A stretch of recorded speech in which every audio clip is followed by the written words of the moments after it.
At number 10 is Bishop. Lucas Bishop is a mutant from the far-flung dystopian possible future where Hope Summers wiped out millions of human beings, resulting in the hunting and policing of mutants by Sentinels under control of the government. From just this alone, his knowledge of possible future events, he has a large amount to offer. But Lucas Bishop also served as a member of the XSE mutant police force, giving him a whole whack of experience using his abilities. Speaking of which, Bishop has the very useful mutant ability of energy absorption, allowing him to absorb the majority of types of energy including magic, sound, light, psionic, psychic, and the list goes on and on, with no clearly defined limit as of yet. The energies he absorbs can be either environmental or directed towards him as attacks. He can then store or project that energy from his body in different ways, whether in the form of concussive blasts, energy rays, explosions, fire, plasma, and again the list goes on and on. But his favorite use is by projecting the energy out of his XSE weaponry. The nature of his powers makes it difficult to damage him with energy based attacks, and almost any attack to be honest, giving him nigh invulnerability. But it also enables him to work well with any energy using teammates. Bishop can also store the absorbed energy within his personal reserves, whereupon the energy increases his strength, speed, stamina, and healing abilities. He is highly underutilized, especially recently, and I think that's gotta change. Alright, at number 9 is Polaris. Lorna Dane is not just a green Scarlet Witch, okay? In fact, she is the real, legit daughter of the anti-hero magnetic powerhouse Magneto. She's been manipulated, used, and been the victim of villains like Mesmero, Eric the Red, the Marauders, Zaladane, and Apocalypse. But she has been a member of the X-Men and more recently is a key member of the newest version of the team. She's always been prominent, but I think a little overlooked in comparison to others, which is a shame. She's actually quite powerful. As the daughter of Magneto, Polaris actually has pretty much exactly the same abilities as him. She can control and manipulate magnetic fields, allowing her to create force fields, fly on the Earth's magnetic field, emit magnetic concussive pulses that can overload and short-circuit electrical systems. She's able to manipulate the natural iron within the blood of living organisms, allowing her to reverse the flow of an entire crowd's blood in order to render them unconscious. She controls metal and magnetism just like her father, but hasn't had as much experience, so her potential has not been fully realized as of yet. Number 8. Forge. Forge has been an important member of the X-Men and mutant community for a long time. But for some reason he always seems kind of unused, at least to me. He is almost like the X-Men's version of Q from James Bond. His mutant ability is that he is an intuitive genius. He can visually perceive mechanical energy, quote unquote, in action. He can just understand how something works by looking at it, as easily as breathing, for example. This power allows Forge to instinctively know and understand the potential and functional operations of any machine or technological device in his visual range. It's a skill that, combined with his natural intelligence, allows him to conceive, design, and build mechanical devices and operate, modify, and disassemble existing technology to create countermeasures for it. It's pretty cool. It's almost hard to explain how this is a power, but it is. It's allowed him to subconsciously invent and construct something where someone else would have to think about it, design it, and then create it. He's been able to just do it, and then deconstruct it later to figure out how it actually works. He's created cybernetic systems, sophisticated holograms, and elaborate computer and fiber optic systems, as well as time travel devices. His potential is vast, and that's before you take into account his magical affinity. Number 7. Forearm. Michael McCain is the mutant under the name Forearm. An exceedingly clever name, as this mutant's ability is that Forearm has 4 arms. Oh boy. Alongside his 4 arms ability, Forearm also has access to super strength, stamina, and durability. Because honestly, Forearms isn't exactly gonna save him in the majority of mutant conflicts. That being said though, I would kill to have 2 extra arms. I just can't help but imagine how useful that would be. Add to the fact that your arms are super strong, not only can you make a peanut butter jelly sandwich while texting your friends and petting a cat or something, but you can also trade 2 extra fists worth of punches with some heavy hitting mutants who only get 2 hands. For Michael, when his powers are used in unison with his extra limbs, he is a formidable close combat specialist, able to hold his own against some of X-Men's own powerhouses like Rockslide. He was a founding member of the Mutant Liberation Front, and he is now happily living on Krakoa. Number 6.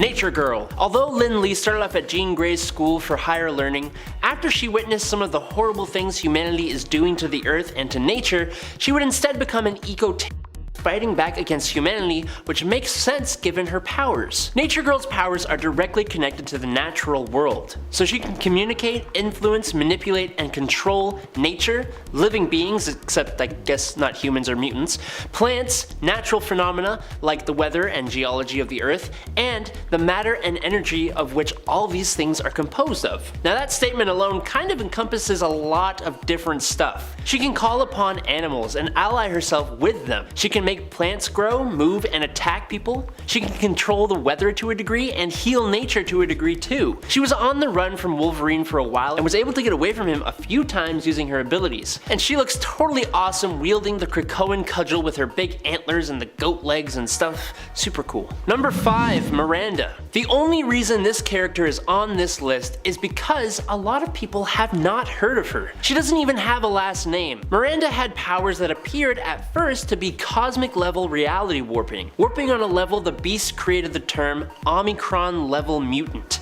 to call her. He thought she was able to manipulate reality while somehow completely avoiding any damage to space or time. Like when she has stopped the Juggernaut in his path by making a well appear right below him that he was falling down millions of miles. But what Miranda's mutant power actually was control over all of Marvel's continuity. She is the one who has been keeping all of Marvel's mutants young. She's the reason the old Nick Fury got replaced by Samuel L. Jackson, and she's the reason Bucky Barnes came back as the Winter Soldier.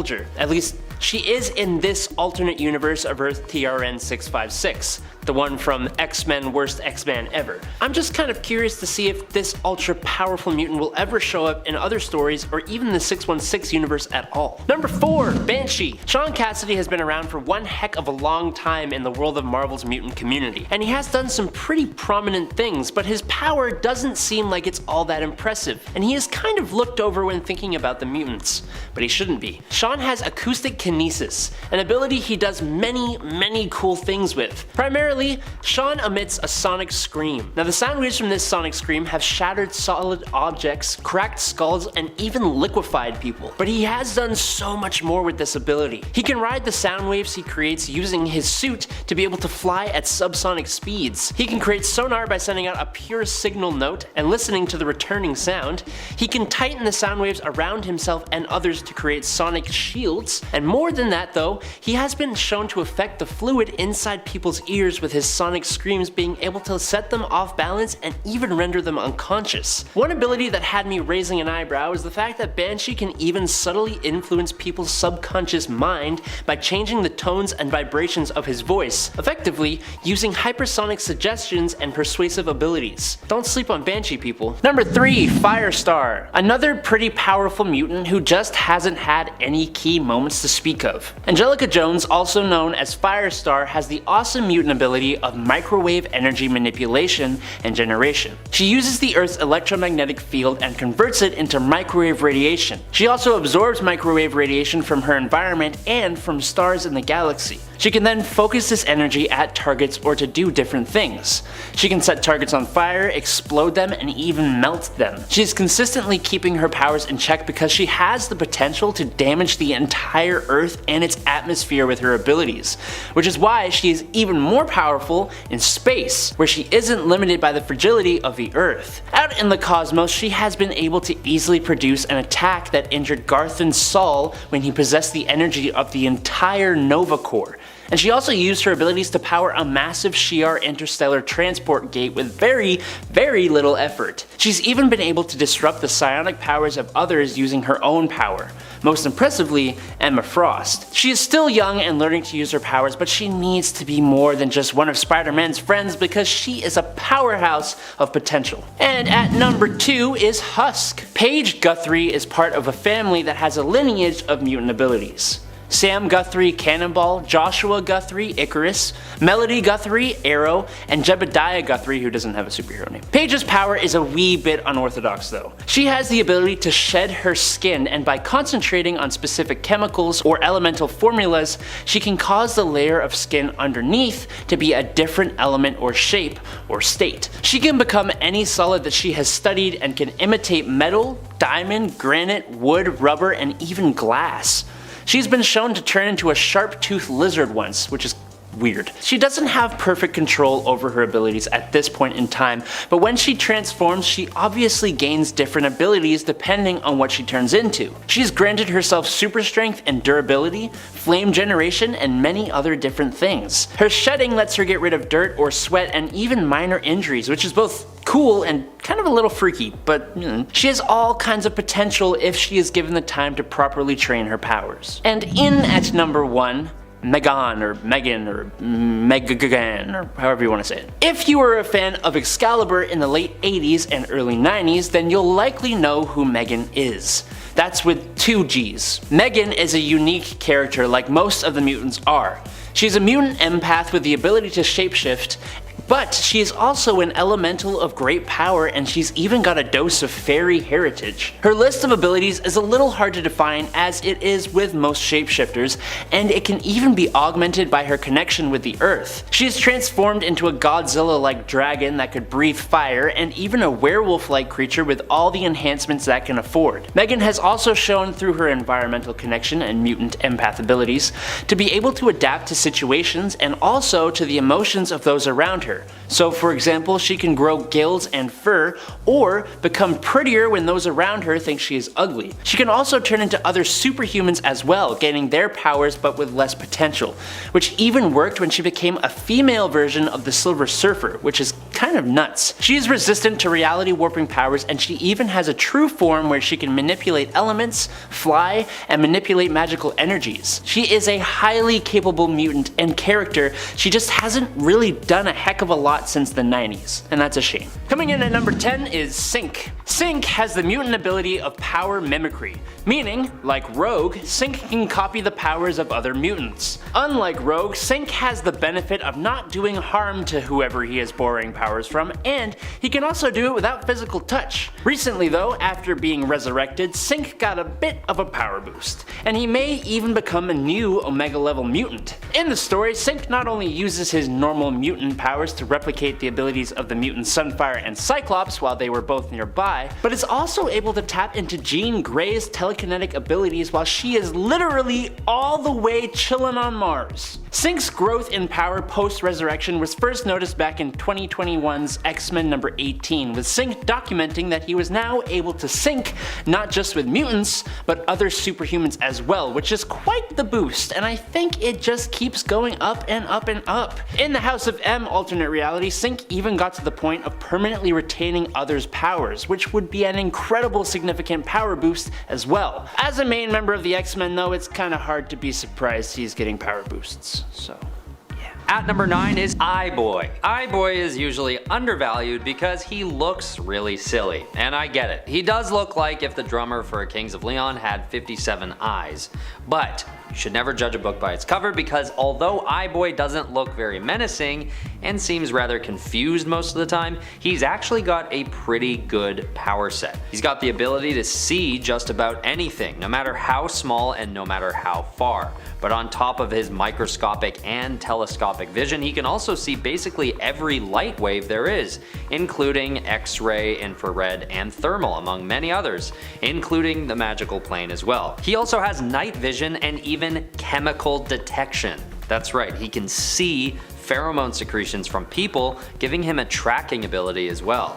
Iboy is just one of those sad cases where he's just too unsettling looking to really garner much respect for who he really is and what he's truly capable of. Number 8, Abigail Brand. Abigail here is an interesting character. She is technically a human-alien hybrid, as her father hails from the planet Axis, but it's actually her human mother who Brand inherited her mutant abilities from, that allowed her to join S.H.I.E.L.D. and then S.W.O.R.D. as an agent and hero. So what are said abilities? Well, she has a form of pyrokinesis known as tactile pyrokinesis, which means that Brand can coat at least her hands in flames that are potent enough to burn through most metals via tactile contact. She can use her abilities to warm up others, but has enough control that she can also set others on fire. So she has some versatility with said abilities. I somewhat kind of prefer her form of pyrokinesis because, I don't know, I just swear there are way too many fire-based heroes who seem to all do similar things. So at least Abigail has her own brand of fire. Sorry, the dad jokes are in full force today. Number 7, Jason Wingard. Jason Wingard, otherwise known as Mastermind, is basically an illusionist, but a very, very powerful one. He can psionically manipulate the senses of other people, causing them to see, hear, touch, smell, and or taste things which do not actually exist, or see, hear, touch, smell, and or taste real things in ways that they would not do naturally. So, for example, he can seem to make a solid wall appear in an empty space, or he can make himself look and sound like a different person, or look and feel like a wall, or even seem invisible. Since his power only affects the mind, his illusions cannot be recorded with cameras or anything like that, but his power is so strong that even if his victims know they are being subjected to an illusion, they will still react to the illusion as if it were reality, unless they can rid themselves of all suspicion that it is indeed reality, which sounds a little confusing. Basically, if Mastermind creates the illusion of a wall, most people, even if they know it's an illusion, will still be unable to walk through that wall. His most famous usage of his power, in my opinion, is when he attempted to manipulate Jean Grey, which led to that whole Dark Phoenix thing. Good job, dude. Number 6, Sunspot. Roberto da Costa is another mutant that a lot of people have heard of, especially in the more recent stories that have been coming out of Marvel. But that doesn't mean everyone knows his powers. Bobby da Costa's mutant ability allows him to store solar energy in his cells through a similar method to the way we store energy when we eat food. He can then release it when necessary to enhance his physical strength, usually with the side effect of his body being cloaked in darkness because he drains all the ambient light from his skin, which sounds really cool. The enhancements to his strength through this radiation have allowed him to knock down an alternate universe Hulk, even drawing blood and even restraining Gladiator of the Shi'ar. But other than his physical enhancements, he has also used the energy he absorbs to fly faster than light speed, use pyro and thermokinesis, firing blasts of heat and dark solar plasma, as well as using photokinesis directing light. He's also incredibly tricksy, displayed when he recently manipulated Iska the Unbeaten. I just love this character. Number 5, Trevor Fitzroy. Trevor here, who goes just by Fitzroy, is actually from Earth 1191. There,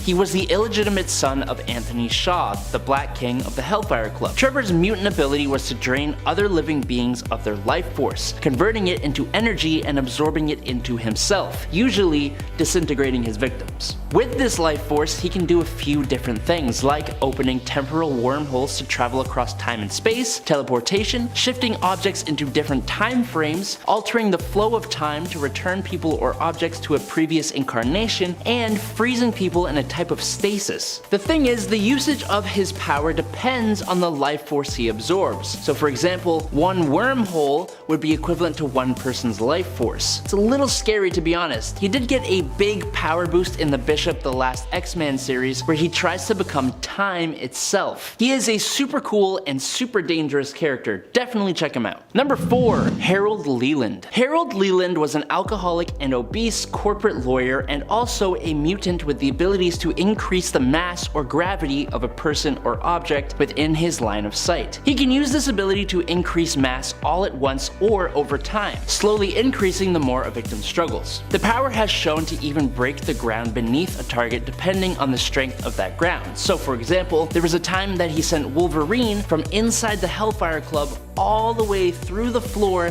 and the ground into the sewers. Also, the human targets would suffer great strain in their muscles, particularly in the heart, with the possibility of suffering physical damage. And if Leland uses his power on an item, that item could crumble if it wasn't particularly durable. Leland joined the Hellfire Club, an elite social club for the rich and wealthy located in New York's 5th Avenue, under Sebastian Shaw. He isn't the most impressive fighter, but his ability has come in handy more than a few times. Number 3, Phantom X. I honestly kinda dread talking about Phantom X, but I also completely love this guy. When I first read a comic with him in it, I did not fully understand his power, and I still don't really, so now I'm gonna try and explain something to you that I do not fully understand myself. Cool? Cool. So basically, Phantom X, or Charlie Cluster 7, or Weapon 13, or Jean-Philippe, if that's what you want to call him, was experimented on by Weapon Plus and was genetically grown and evolved using Sentinel technology. Thanks to this, he actually has, or had, 3 brains for independent parallel processing, nanoactive blood, and his primary nervous system is actually a detachable techno-organism called EVA, or EVA. So there's some stuff to unpack there. EVA, or EVA, can fly herself and can generate bioelectric charges to be used as weapons, with Phantom X being both telepathically and symbiotically linked to EVA. His multiple brains allow him to think like a sort of supercomputer similar to Sage, but it also gives him access to 2 extra personalities, a charmer and a super deadly mutant hunter. He can create extremely powerful illusions and can enter a trance state where he can rapidly heal, and his self-supremacy over his body and mind allows him to overcome pretty much anything to complete his mission, including mind control. I can't talk too much more about him without taking forever, but know that he has enhanced senses, is a dope fighter, and does not create any kind of smell. Please look into this character and try to make sense of him, because I need help. Number 2, Somnus. Carl Valentino is actually a new member of Earth's Mutants, first appearing in Marvel's Voices Pride #1 in June 2021. But canonically, he's been around for a while. He and Dakin actually had a one-night stand in 1967, a one-night stand in which Dakin dreamt of them having an entire life together, which caused Dakin to retrieve Carl's body in the modern day and bring it to Krakoa for revival. Except this dream was caused by Carl himself. That's because Somnus has the mutant power of Wannaromancy, which I'm almost certain I mispronounced, but I'm kind of proud of myself that I think I didn't. This means he has the ability to enter, broadcast, and even control dreams at will. He can render his opponents unconscious and is also able to bring others into his dreamscape. It's such a unique and interesting power, and it can allow him to live entire lifetimes within a dream, which in my nerd mind tells me he can learn and improve upon skills while dreaming, but don't take my word on that, I just kinda made that up. Only time will tell the multitude of ways his power shall be used in the future. Number 10, Vanisher. Vanisher actually has the mutant ability of teleportation, but unlike mutants like Nightcrawler, Vanish's teleporting ability is completely psionic in nature and actually causes him to go through a series of extra-dimensional portals. But he does it so quickly he didn't even realize that was what he was doing. There is actually an instant where he tries to explore his powers more and stops his teleportation partway through, ending up trapped in the Dark Force dimension by its inhabitants. Vanish can also use his ability to bring a certain amount of mass other than himself with him when he teleports, which in one case allowed him to teleport himself and about 8 others from Southern California to Genosha. To add to that, Vanisher can actually also teleport any part of his body, kind of like how the Spot did it, but he does it so little that it's almost kinda not worth mentioning. Number 9, Tag. Brian Cruz, the mutant known as Tag, has the awesome ability called the Pariah Effect. Now this ability allows Brian to psionically tag a target, causing that person to emit a psionic signal that could make everyone, or even a select group of people in an area, either run away from or run towards and dogpile on top of the selected target, or who he likes to call it.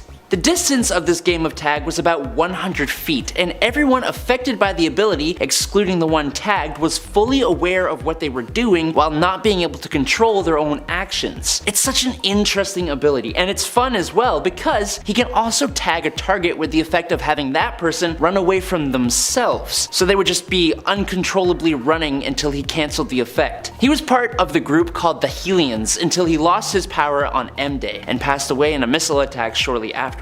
But luckily, Tag was resurrected on Krakoa, and hopefully we will get to see him use his abilities again at some point. Number 8, Hijack. Marvel's mutant David Bond actually has absolutely nothing to do with British 007s. Instead, David is the mutant known as Hijack with the technopathic ability to assume control over vehicles. It's kind of so oddly specific, and it makes me wonder if the ability works for things like bicycles or like scooters or something. This power gives me more questions than answers, to be perfectly honest. Look, he's controlled buses to ram into sentinels, and he's even been able to control an entire SHIELD helicarrier, and even a fleet of them at one point, which is definitely no small feat of its own. His abilities have even allowed David to control technological suits of armor, but curiously he couldn't control sentinels. Now, while his power could be used in quite a lot of different ways, David wasn't always the most useful of characters, so we didn't get a whole ton of him to analyze. Number 7. Primal. Adam Berman first appeared in X-Men Unlimited number 16 in July 1997, and his story arc was one I actually had a good time reading. It was oddly unique, at least to me. Adam is a mutant, but his ability is a transformative one, and he can easily hide it, which allowed him to kind of play himself off as a non-mutant even though he was trying to join the Xavier Institute. That's what I gathered at least. It was kind of confusing. So you should read his story, but we are here for his abilities, not his story. And those said abilities almost remind me of other superpowered beings like the Hulk and even the Lizard, because Adam can transform into a totally primal reptilian-like form, growing about 50% bigger than his normal self and gaining red glowing eyes. But his physical enhancements are quite impressive. His strength boosts to around a level 10, with the highest level being a 100. But level 1 super strength is capable of pressing 800 pounds through a 25-ton range, so level 10 is nothing to scoff at. Look, just go read his story, okay?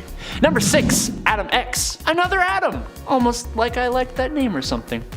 Adam Nuramani is honestly a bit more interesting than the last Adam though. He was a genetically created hybrid of both Emperor Deken of the Shi'ar Empire and Catherine Summers of Earth, created in an attempt to introduce more genealogies to the Shi'ar Empire. Now just as his origin is unique, so are his powers. Adam has the ability of electrokinetic hemopyrokinesis, or if you don't want to hurt yourself like I just did, you can also say sanguine combustion, which also sounds super cool. It basically means that he can send an electric surge through oxygenated blood, which leads to ignition of the electrolytes present in said blood, causing a person to burn from the inside out, which could result in a little subtle warming effect, or it could completely disintegrate a person. So there's a lot of wiggle room here, which is cool. But thanks to his Shi'ar side of things, he also has enhanced strength, agility, reflexes, stamina, speed, vision, and healing. So couple all that with his awesome fighting skills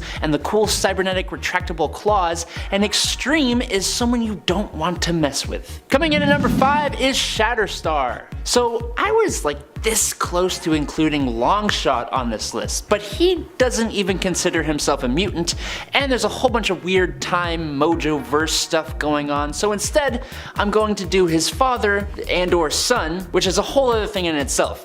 Look, all you need to know is we're talking about Shatterstar. Gavidra 7 learned the arts of battle as a warrior in arenas on Mojo World, where he developed both a sense of honor and incredible fighting skill, but those aren't his abilities. He possesses a large superhero starter pack. Superhuman strength, speed, agility, stamina, durability, senses, reflexes, agility, dexterity, coordination, balance, plus a regenerative healing factor and even enhanced learning ability. Curiously though, he actually has hollow bones, which makes him a shim lighter than you would think he is, but also further boosts up his natural physical skills. The cool part of Shatterstar though are his Mojoverse swords, which he can use through his mutant ability to channel powerful vibratory shockwaves, which can be absolutely devastating but also kind of drains him of energy. But after his Mojo time, he can now create X-shaped portals as well that have to be linked to another person who acts as an anchor for said portals. These also drain him of energy, and he has a cooldown of about like 4 days before he can do it again, because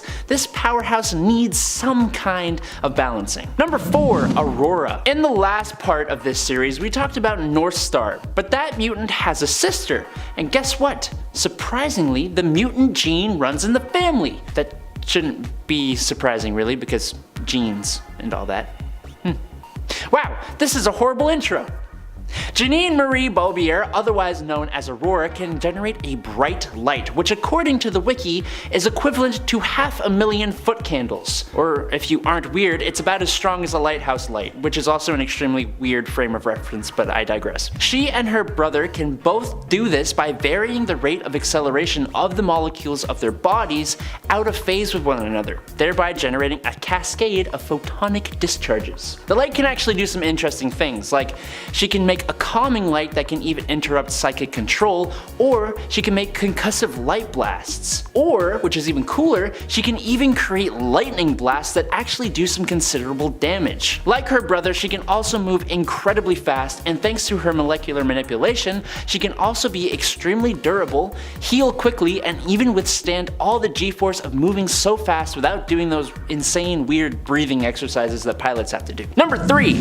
Exodus. This character is one a lot of you may actually know is pretty powerful, as he does have a seat on the Krakoan Quiet Council and is insanely capable. Exodus actually began as Grand Duke Benet du Paris in the 12th century as a nobleman hailing from the medieval France. He was sent to fight in the Crusades in the Holy Lands, and on his journey out there, that's when his mutant powers awoke. And he even gained further enhancements from the mutant apocalypse, becoming one of his champions before being entombed until the modern era when Magneto awoke him and teamed up with him. He is one of the most powerful mutants alive. He is an Omega level psionic, using the abilities of telepathy, telekinesis, teleportation, and empathy. His level of telekinesis is so fine-tuned that he can even use it to manipulate things on the molecular and subatomic scales, allowing him to disassemble or reassemble complex devices, explosively even, and he's even been able to do this gaining control over electrons in an atom. He can create force fields, concussive blasts, electromagnetic blasts, and fly at speeds of around Mach 2. But he further uses his telekinesis to enhance his strength, speed, and reflexes to an impressive degree, as well as using his abilities to heal himself and others, resurrecting and fixing the atoms that make up our bodies. And that's all alongside his other abilities, including enhanced durability, longevity, healing factor, and a psionic vampirism. Number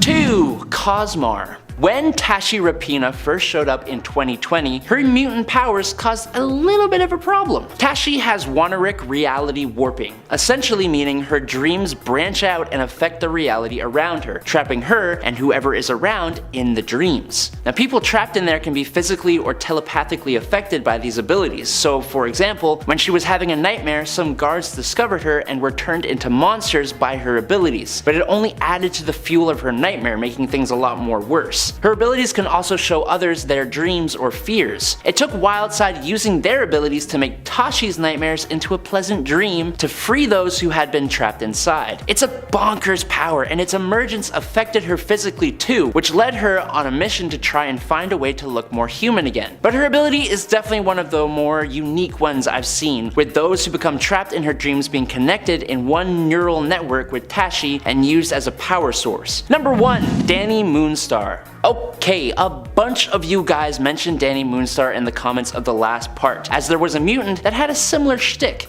But Danny's powers are much more advanced than those of Beltane. While Beltane can create illusions of people's fears, Danny's powers only started here. But now she can create three-dimensional images of certain visual concepts from thoughts and emotional impressions within the minds of either herself or others. It used to be just fears, but then it moved on to deepest desires, and then as she grew, so too did her power to allow her to create images from thoughts and less intense emotions. So, as an example, as this actually happened, say Danny and Cannonball walk into a high-class hotel dressed casually. So to blend in, Danny used the image of what a well-dressed hotel guest would look like from the mind of the desk clerk and disguise both herself and her teammate in those images. She could do this with multiple people at once as well, creating illusions that were almost real to the person whom they belonged. But with a little help from Professor X, she was able to create an image that was physically tangible. That's her potential, but so far it's only happened the one time. Normally her power is used more as a psychological tool or trick, but it's not her only thing. Having powers that are psionic in nature, she can actually focus her powers into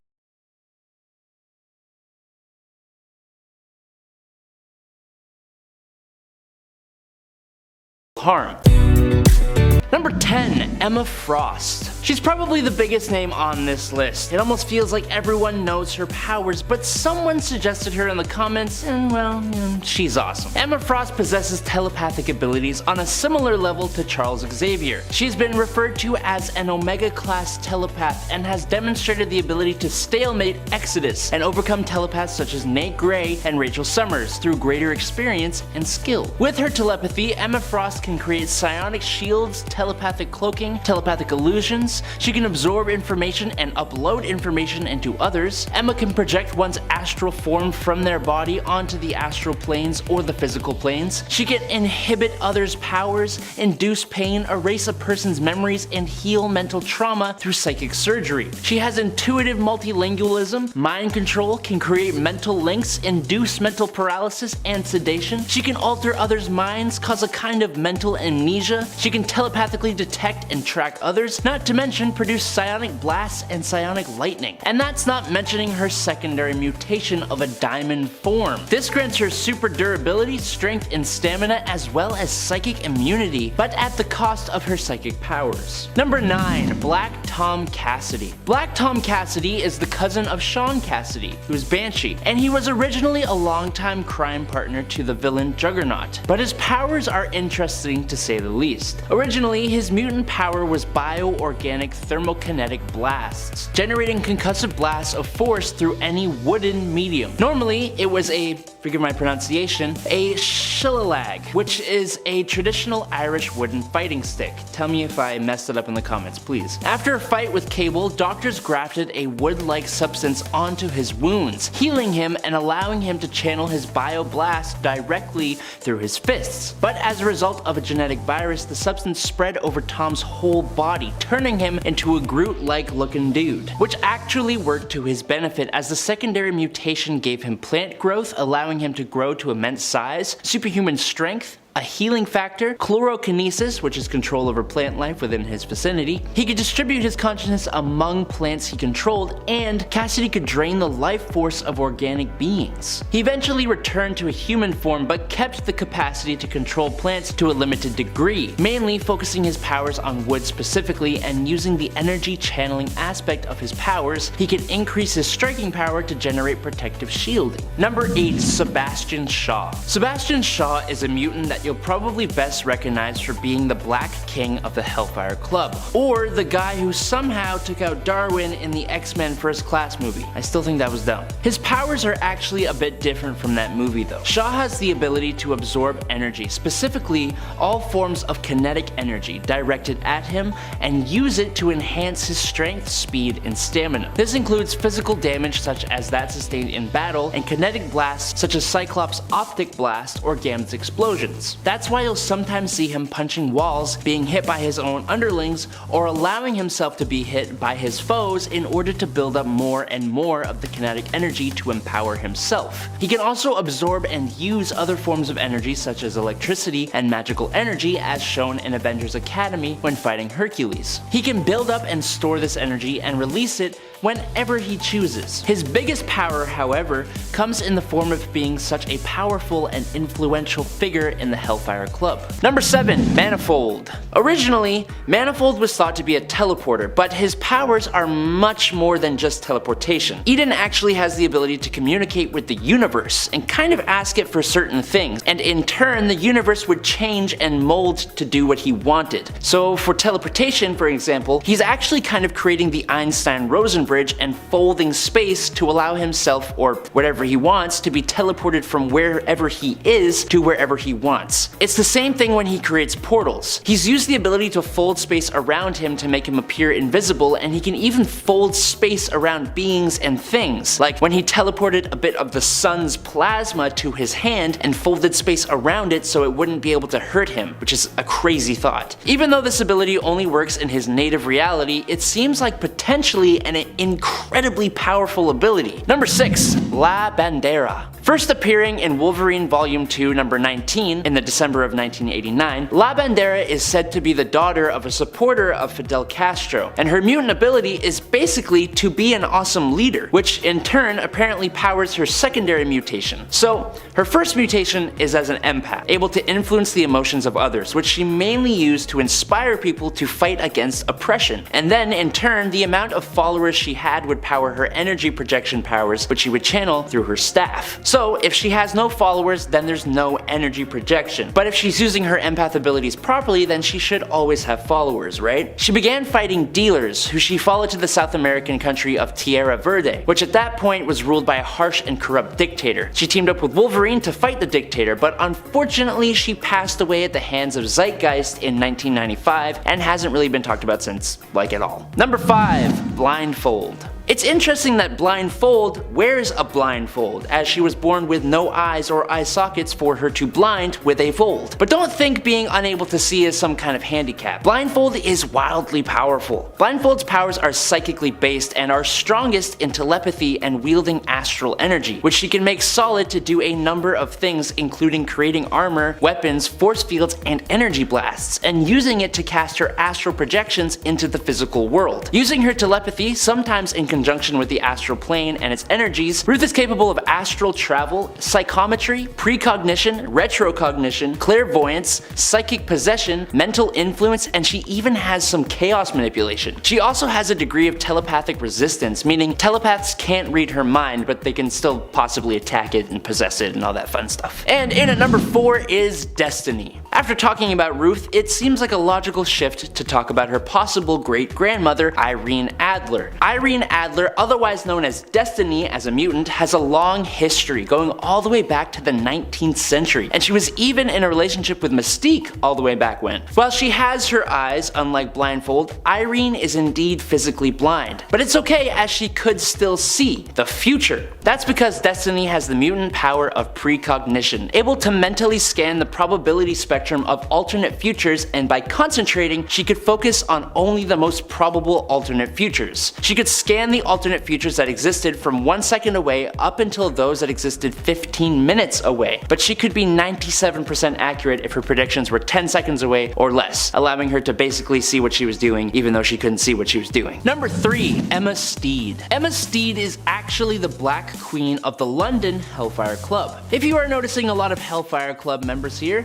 that's because there are a lot with very cool powers and not a lot of people know much about them at all. For example, Emma Steed here has a rare form of telepathic power called psionic skinning. This basically allows Emma to create blades of pure psionic energy to attack and disable her foes. These blades aren't purely for physical attack. They actually allow her to do a number of things like warping the minds of people, igniting pain sensors, destroying physical portions of their brain, and destroying psionic forms or astral projections. Using this ability, she was able to de-life the Shadow King, who is an incredibly powerful telepath. As a secondary result of her powers, she is basically immune to any type of psionic or telepathic attack, with her presence being absolutely destructive to telepaths. Number 2. Korra of the Burning Heart. Can we just get an applause for literally the coolest name ever? Like, Korra of the Burning Heart. That's awesome. Korra of the Burning Heart is a mutant from Morocco where she served as an assassin and primarily used her power only to boost her own abilities in battle, thanks to the Iraqi being really stubborn, honor-bound fighters. But Korra's abilities can indeed help others as well. Korra's heart is an internalized combustion furnace, which generates life force energy. Thanks to that energy, she gets this really awesome looking flaming skeletal appearance, and she uses this constant energy source to give herself incredible physical capabilities, as well as boost up the powers of others around her to even greater heights. She was a member of the X-Terminators alongside Cable, and she is also a part of Sword. Also, Korra of the Burning Heart. Sorry, just wanted to say it again. Super cool. Number 1. Amelia Vaught. Amelia was a mutant born with the ability to transubstantiate solid matter into vapor that she can control, and honestly, it's such a great ability. Seeing the things she can do with this ability is really cool. I said she can transubstantiate matter, and that is including herself and other people. When she turns herself into vapor, she is obviously unharmed by physical attacks, but can then fly through the air as vapor and pass through small holes or cracks.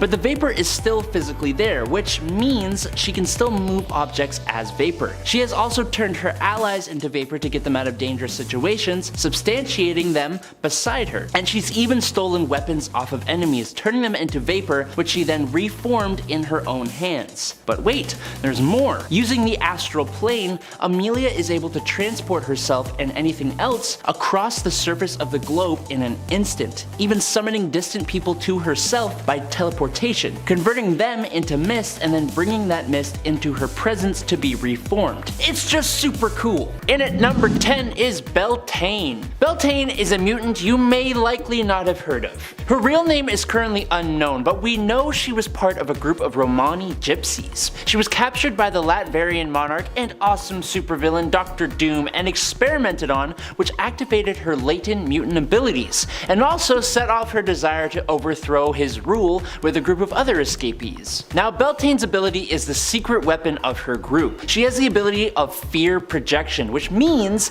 that she can physically project a manifestation of whatever the person she is facing most fears, psychically messing with and almost torturing her victims. So when fighting Wolfsbane, for example, Beltane made the hero see a projection of her not so nice father. Probably a mistake, as Wolfsbane eventually took her down in an animalistic rage, but hey, it's still a cool power. Coming in at number 9, Wolfsbane. Speaking of Wolfsbane, Rain Sinclair has the mutant ability that I wish I had when I was a kid. She can turn herself into a wolf at will and can even go into a transitional form that is basically a close to a werewolf without being a werewolf type of thing. In fact, she is basically a werewolf, but with none of the drawbacks of the monster. She retains all her faculties, minus not being able to talk and just being a little bit feral, and is not forced to change only at night. Rain grows much larger than her human form when she changes and gains access to some enhanced strength, which, coupled with the body of a wolf, grants her enhanced speed and reflexes as well. She gains heightened senses similar to a wolf. The thing with Wolfsbane is that she is both a wolf and a human, so she gains the benefits of both, like almost stacking on top of each other. Unlike wolves, or humans for that matter though, she does have an enhanced healing factor and enhanced vision as well, so double thumbs up. And at number 8 is Pyro. St. John Allardyce is an Australian pyrokinetic mutant. He has the ability to control flame to grow in size and intensity and to even take on any form he desires. He has used flame to create almost solid creations he refers to as, quote, the living flame, which have been in the shape of gigantic claws, birds, or even golems. The size, power, and intensity of the fire beings Pyro created were limited only by the extent of his imagination, the degree of his concentration, and his force of will. The only problem for Pyro is that he cannot generate flames spontaneously. He needs a source, which has been flamethrowers in his costume, other allies like Lockheed, or like a lighter or something. He could also be burnt by any fire that wasn't under his direct control. Now, he used his abilities mainly for evil deeds and crimes, but since his resurrection on Krakoa after he died due to the legacy virus, he has gone on to join Kate Pryde's Marauders and got this crazy skull tattoo on his face. It's kind of cool, but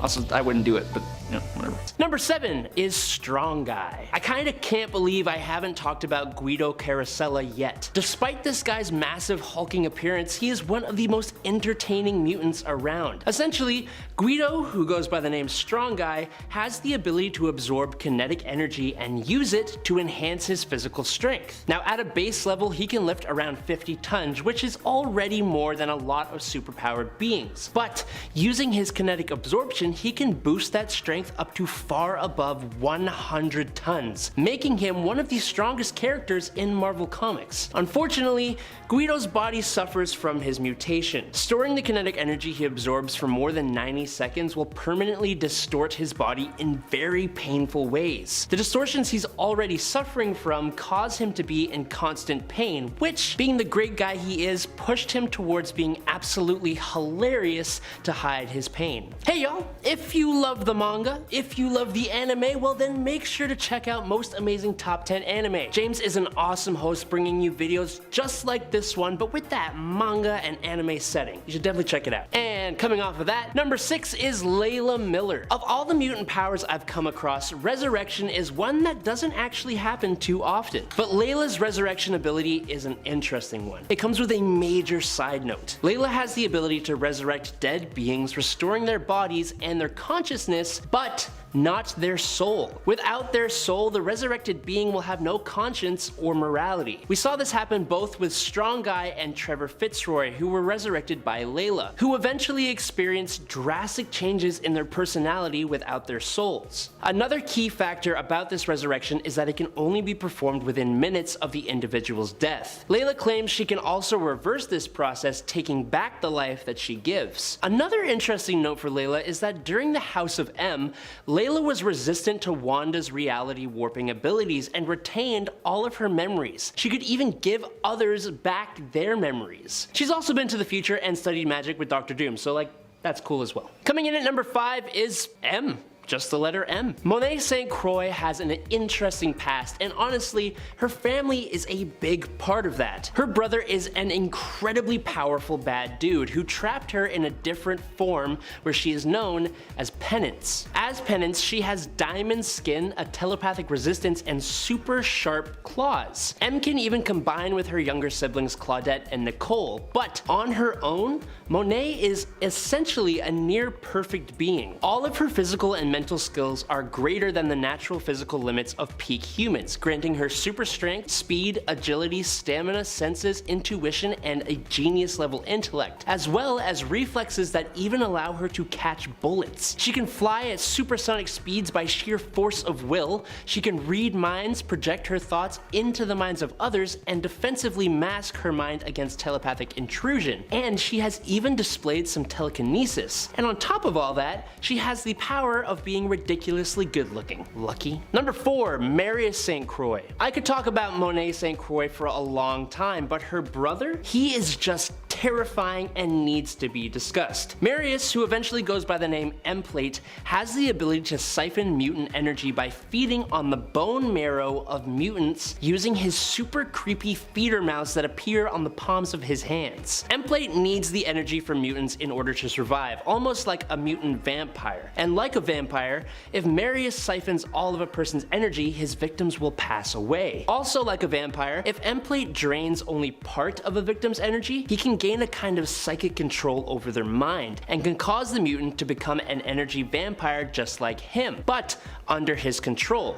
Kind of like a vampire's familiar. Interestingly, when feeding from a victim, he actually cancels out their powers and copies them for himself. After multiple feedings, he even gains their power permanently, like he did with Penance's diamond skin. And at number 3 is Chamber. Chamber, or Jonathan Evans Starsmore, discovered his powers when a blast of psionic energy burst from his torso, destroying much of his chest and his face. It turns out that Chamber is actually literally composed of that same psionic energy, and his body just acts as a shell for it. When his powers burst out of him, the wound was replaced by a constant glow of psionic fire, leaving him unable to speak. Instead, he can only communicate telepathically. Additionally, he does not eat, drink, or even breathe, as he has no organs. Chamber constantly created and unleashed psionic charges of energy that could strike with a volatile force, being projected as a blast from his chest, a series of guided streams that struck specific targets, or as a massive eruption striking in all directions. Now, if he was given the time to train properly, Chamber could have potentially been one of the most powerful mutants to walk the earth, but unfortunately he's not. Number 2, Mikhail Rasputin. As the older brother of both Colossus and Magic, Mikhail Rasputin has quite the mutant genealogy, and he ain't no chump himself. Mikhail is an alpha level mutant with the ability to manipulate subatomic matter and warp energy. His power hasn't really been properly defined, but he could forcibly fuse a man to a tree and could manipulate Bobby Drake, Iceman's body. Speaking of Iceman, Mikhail also seemed to display some form of enhanced perception, being able to see Bobby's potential just by looking at him, and he could show him how to use his powers in better ways. Mikhail has also used his power to fire energy blasts, tamper with people's powers, and most prominently for teleportation. He could transport himself as well as others by opening up dimensional portals particles by ripping away at the subatomic wall of space, which he did when the Soviets sent him into space and blew up his ship. Sorry. And coming in at number 1 is Sienna Blaze. Sienna Blaze has incredibly strong destructive abilities thanks to the fact that Sienna can disrupt a planet's electromagnetic energy spectrum, absorbing the energy into her body and then releasing it, usually in destructive blasts. Sienna's released energy would tear a hole in the local electromagnetic field, which is bad, in case you wondered, with repeated use of her power theoretically being able to destroy the planet. She can also use the magnetic energy to fly at 150 miles per hour, or impressively to teleport herself along the planet's electromagnetic field. Again, every time she teleports, she permanently damages the electromagnetic field at the point of departure, causing a pretty strong explosion. As an example, Sienna shot down the X-Men's Blackbird in Antarctica. Sienna then ambushed Cyclops and Storm and nearly completely took them out until Professor X prevented her from using her powers. Then Storm, Cyclops, and Professor X managed to defeat Sienna, except she just teleported away and left a massive explosion in her stead. Moving on to number 10 with Marrow. Of all the mutant powers out there, I think the one I would actively try to avoid having, if that was how it works, is the abilities of Marrow. Now, Marrow's actual mutant ability is a hyper-accelerated metabolism, and it's through this that she's able to do what most people know her for: accelerated bone growth. She has the ability to control the growth, shape, and toughness of her bone structure, even having it protrude from her body and be used as weapons that she can remove. She can also use this ability to create a sort of armor. Now, the only problem, and the reason I wouldn't want it, is that it hurts when she does it, and just imagine how much that would hurt, having your bones protrude from your body. No thank you, I'll pass. Luckily, she has a very rapid healing factor that also gives her enhanced strength, agility, and reflexes, and as a little bonus, this girl has 2 hearts, which allowed her to actually survive when she had one pulled out. Nice. Number 9, Eunice the Untouchable. Now, I gotta say the force field abilities of wrestler, criminal, and villain Eunice the Untouchable definitely have some major drawbacks. The positives are great. His force field can withstand blows from the Incredible Hulk. He can project his force field to move objects. He could also use the shield to be untouchable, hence the name, opening it up to be able to grab things and eat. Now, the drawback would come in the fact that there have been multiple times where Eunice had his abilities increased, but to a point he couldn't even control his own abilities. At this time, his shield would literally close him off from everything. He couldn't grab things, eat food, or even breathe oxygen, which caused him to even pass out on one occasion, which luckily deactivated his powers, allowing him to actually live. Maybe if he used his powers for good, the writers would make him less self-destructive, but these are the cards you're dealt, bro. Guys, if you are indeed enjoying this video, do make sure to give it a little thumbs up. It's all you gotta do to let us know that you're enjoying what you're seeing. Thanks, nerds. Appreciate you. Number 8, Thumbelina. Are you getting tired of seeing all these super-powered beings who look like they just walked off a runway? Well, lucky for you, there is Christina Anderson, who goes by the moniker of Thumbelina. She's short, she's stout, she's slow, and she's always being made fun of. But she has a pretty useful mutant ability. Thumbelina can shrink down to 1/4 of an inch, making her an excellent candidate for missions of espionage with the Mutant Liberation Front. The best part about Thumbelina's powers, though, is that she retains her full-size strength in her miniature size, and has even been shown to actually increase in strength as she shrinks. So make fun of her all you want, but Thumbelina has proved instrumental to the Mutant Liberation Front team, even being the reason their first mission was such a success. Number 7, Strife. You know, a lot of the characters on these lists have come into contact with the character of Strife. And while most people do know how powerful Strife is, I think not including him on this far into this series is kind of a sin. So, Strife is actually a clone, created by Mother Ascani and taken by Apocalypse, a clone of Nathan Summers, whom most of you know as Cable. Strife is essentially what Cable could have been had he not been infected by the techno-organic virus that he needs to use his powers to constantly keep at bay. Without that limitation, just like Cable, Strife is an Omega-level telekinetic, at least that's what he calls himself, and it's stated that he is the 3rd most powerful one on Earth. He is able to do almost all of the other things telepaths of his level are capable of, plus powerful defensive and offensive telekinetic powers. But he is also cybernetically enhanced to have superhuman physical attributes thanks to Apocalypse. Strife is an incredibly powerful villain not to be taken lightly at all. And at number 6 is Reaper. Pantu Hurageb has some interesting abilities to say the least. When he first appeared as part of Strife's Mutant Liberation Front, Reaper had the ability to generate a paralyzing effect on others that slowed their mobility and reaction times. He would usually use his scythe as a conduit for this ability, and it could even fully paralyze victims. But later, Reaper was enhanced by the Weapon X program, who gave him cybernetic prosthetic arms that could take different shapes, although you likely won't be surprised to hear they usually took the form of scythes that would still act as a conduit for his abilities. Unfortunately, Reaper did lose his abilities on M-Day, only to regain them again and then have them drained again. So he doesn't have any powers right now, I'm pretty sure. Or they're like diluted or something, I don't know. Number 5, Dragoness. For Tamara Kurtz, she was born a mutant directly because of the nuclear fallout caused by Hiroshima that her parents were exposed to, which is a different reason than a lot of other mutants, which to me makes her more interesting. She only debuted in 1990, so she's only been around for about 30 years, but she has certainly established herself as a powerful mutant so far, displaying the ability of bioelectricity generation, kind of like an eel. No, I'm just kidding. She's not like an eel. She usually uses this electricity in electrical blasts and pyrotechnic flares, which she used as part of Strife's Mutant Liberation Front. Since her introduction, she has also been seen as a vampire, after which she died and has since been revived, so she may or may not still be a vampire as well. I have no idea. Also, for a while she was equipped with these biotechnic pair of wings, which in the House of M were actually completely organic. I'd be stoked to see her show up again in comics and maybe expanded upon. I don't feel like there are many electricity-based mutants, so it'd be kinda cool. Number 4, Slab. A lot of you liked seeing Thumbelina in part 7 of this list, but what about her brother? Chris Anderson was a member of Mr. Sinister's Nasty Boys, and his life before this time isn't very well known. He has abilities similar to his sister. Where she can decrease in size, Slab has been shown to increase in size, getting stronger and more durable as he does so. Later on, he joined the Mutant Liberation Front, and even more recently than that, he has been seen on the Mutant Nation of Krakoa, where he went on to join up with Sword as part of their security division. Number 3, Vincente. He isn't really the most impressive of characters, although his abilities are certainly interesting, even if he usually gets defeated. On Earth 616, Vincente was a member of M-Plate's Hellions team. He had the ability to change his body from solid, liquid, or gas forms. Now, as a gas or liquid, he has been shown to be able to mix himself in with other materials and substances. So, for example, he once mixed himself in with some soup.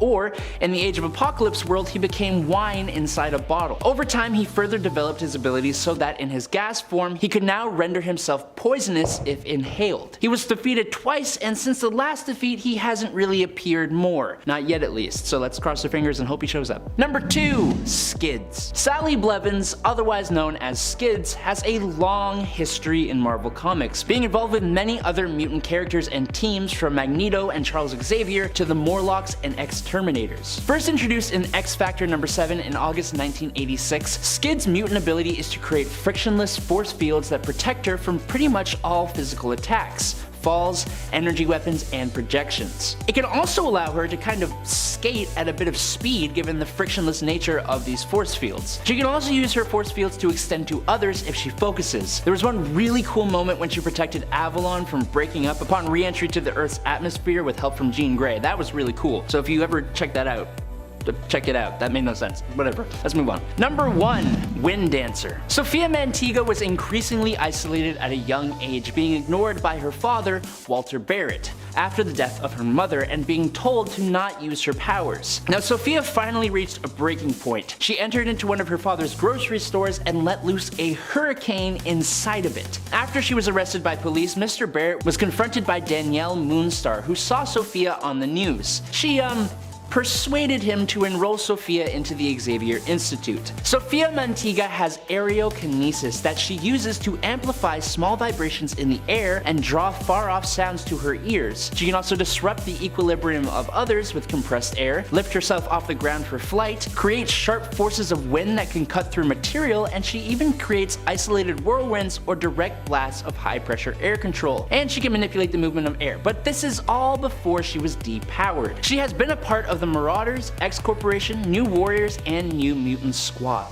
Number 10 is Spike. I talked about Marrow in part 8, so it's only fair that I talk about the animated X-Men Evolution character known as Spike. Spike, or Evan Daniels, was actually the nephew of Aurora Monroe, but his mutant powers are much different than hers. Similar to Marrow, Evan can manipulate his bones, causing it to project through his skin to create armor and bone spikes that he can use as melee weapons, or he can even launch the spikes from his body as projectiles. Unlike Marrow though, Spike's bones piercing through his skin and being broken off, or fired as projectiles, doesn't actually hurt him, which is a huge benefit. What's super interesting though is that after some time with the Morlocks, Spike was able to make his bone spikes so hot they were almost on fire, which actually kind of raises more questions that go unanswered than anything else. In at number 9 is Avalanche. You don't often get Greek mutants, which makes Dominic Petros a pretty unique character already. Dominic came from the Greek island of Crete, which is somewhere I desperately want to travel to, so if someone can like hook me up with that, that'd be great, thanks. Like a lot of mutants though, he started out as a villain. Originally part of the Brotherhood of Evil Mutants, then X-Corps, Project Wide Awake, Freedom Force, and Villains for Hire. He's gotten around, and with the destructive capabilities of his powers, it honestly kinda makes sense. Avalanche can create super powerful vibration waves from his hands. These waves can cause matter to shatter or crumble, and if he uses it on the earth or even large buildings, he can basically create earthquakes or,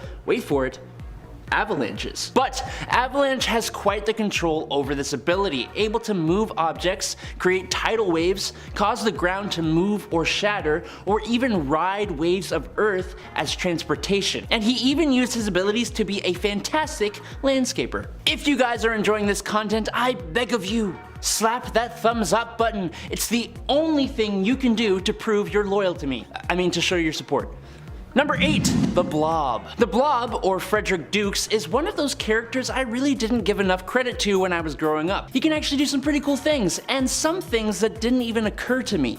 His actual main mutant ability, for example, is that he can essentially become immovable by creating a monodirectional increase of gravity beneath him that extends out about 5 feet in radius from his center of balance. But what's even cooler is that with some training, Blob was able to manipulate his gravitational aura outwards in order to trigger a localized implosion. Also, the Blob is incredibly durable. The fat on the Blob is able to absorb the impact of rifle bullets, cannonballs, bazookas, and even torpedoes. He has even been able to survive being hit by a meteorite that was 50 feet in diameter moving at terminal velocity, which is insane. But that's not all. Blob is also able to manipulate his body, basically shapeshifting to a degree. After undergoing the Mother Vine enhancement process, Blob even developed a secondary mutation, liquid form, and here I thought he was just incredibly fat. Number 7, Caliban. If you have seen Logan, then you'll recognize Caliban as the bald, seemingly albino mutant who hangs out with Logan and Professor X. In that movie, he displays Caliban's main ability, which is being able to detect mutants' X genes, usually within about a 25-mile radius. Although,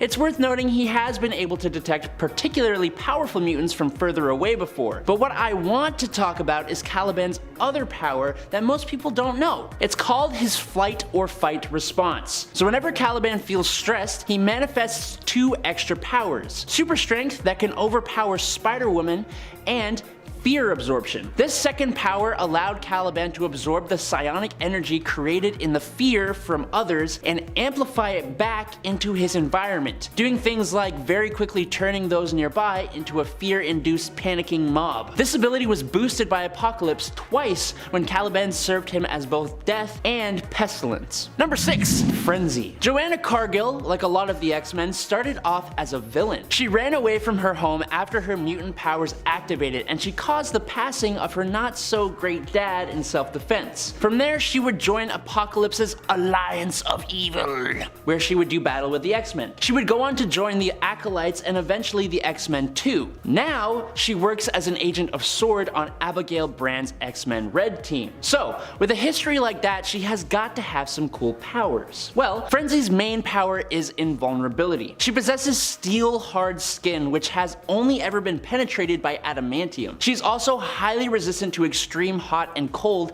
as well as radiation, and she can withstand high impact forces like Cyclops' optic beam or a punch from She-Hulk. Speaking of She-Hulk, a byproduct of Frenzy's power is that she has super strength as well, enough to lift around 25 to 75 tons and punch Jennifer Walters back if she wants to. Number 5, Typhoid Mary. Okay, so if you know who the Mutant Legion is, the one who has hundreds of different alternate personalities that all have different mutant powers, well, Mary Walker is sort of like that, only for Mary she has only a handful of alternate personalities and they just allow her to access the powers that just Mary can't access. Those powers include limited amounts of pyrokinesis, telekinesis to move small objects, grabbing her dropped weapons or even turning objects into armor, and telepathy, usually used to manipulate others or influence people to do things without thinking, like kissing her or grabbing their weapons. Her Mary persona is a pretty quiet and timid person with no actual powers, but her other main persona is Typhoid, who is more adventurous, lustful, and violent. She later adopted a few other personas like Bloody Mary, who was sadistic and brutal and pretty much hated all men.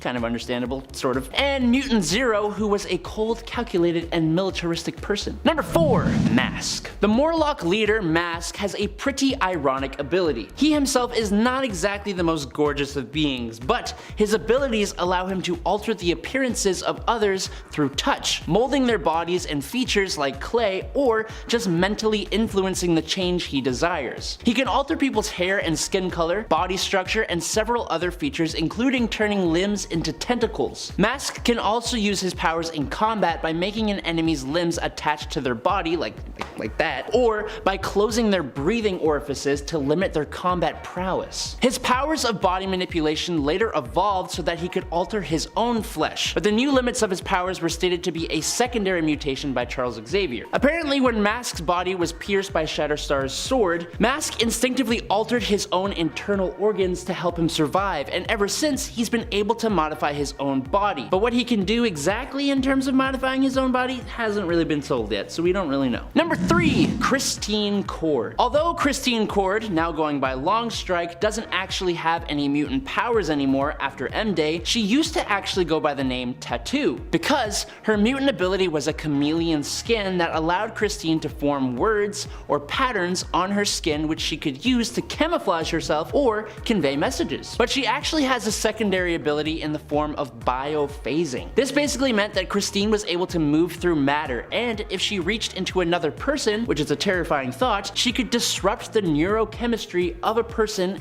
and or alter their molecular composition. Unfortunately, we won't know what else she could have possibly done because after losing her abilities and joining the New Warriors, she unfortunately did not live for too much longer. And at number 2 is Jeb Lee. Jeb Lee is one of the final horsemen of the mutant Apocalypse. He was chosen as Famine after Apocalypse watched Jeb using his drums at Gettysburg during the Civil War. Now, using his drums made Apocalypse choose Jeb as a horseman? Yes, it did, because Jeb has an incredibly unique mutant ability, which is to transmit a bio-auditory cancer that feeds on the flesh of all who can hear it whenever he makes a tapping noise, whether that be with his drums or even just tapping his fingers on a table. Jeb has a pretty, dark past, as you can probably imagine. Lee was a Confederate spy during the United States Civil War, walking the battlefields dressed as a Union soldier. Now, after returning back home, his Union Army uniform was discovered and his family was burned alive, which manifested his mutant powers. He then used these powers to go back to war, marching from battle to battle and taking the life of every human in his trail. And at number 1 is Daken. Daken, or Akihiro, possesses a lot of the same abilities as his father, Wolverine. He has a crazy healing factor, superhuman senses, and of course, bone claws. But what some people may not be aware of is the one mutation he possesses that neither his father nor his sisters possess. That power would be pheromone control. Daken has empathic pherokinetic abilities that allow him to use his pheromones to manipulate the emotional state and sensory perceptions of others. He has used this to instill intense fear, happiness, depression, fascination, and a false sense of security in others. The false sense of security, though, is the definitely most interesting one, as it has allowed him to sneak up on others without them even worrying that he could be there, which is so cool. He has also used this ability to alter others' depth perception and vision, making them fight sluggishly. He can also control his own pheromones to make him basically untrackable, even to someone like Wolverine. Now there are limits to Dakin's pherokinesis, but it is such a cool ability. Number 10. Artie. Arthur Artie Maddox is an interesting one. His mutant abilities manifested when he was just 11 years old, leaving him disfigured and mute, but granting him the very interesting ability of visual telepathy. This means that Artie can connect to his or others' thoughts, and he can project those thoughts as psionic holograms or pictograms. This is really useful for Artie, specifically as he is a mute, but at the same time, I gotta say I think that regular telepathy would kind of be a bit more useful, and I don't know. Doesn't matter, because Artie's power is more cool, because he can even make large-scale holograms and use them in battle, usually for defense. But Artie can also perform something called a mind lock that allows him to paralyze someone physically or mentally. I kinda hope he keeps evolving his powers, but we'll see. Number 9. I Scream. I Scream, that's I, like this, or Scream, like is a villain of the X-Men who decided he needed to destroy the X-Men using their Danger Room. He actually got pretty far in that plan too, and he was able to overload Cerebro, taking down Professor X temporarily. Now I'm going to assume he did that by giving the device a brain freeze, because if you hadn't guessed, Ice Scream can turn into any flavor of ice cream, and then everyone screams for Ice Scream's ice cream. No, that's not true, sorry.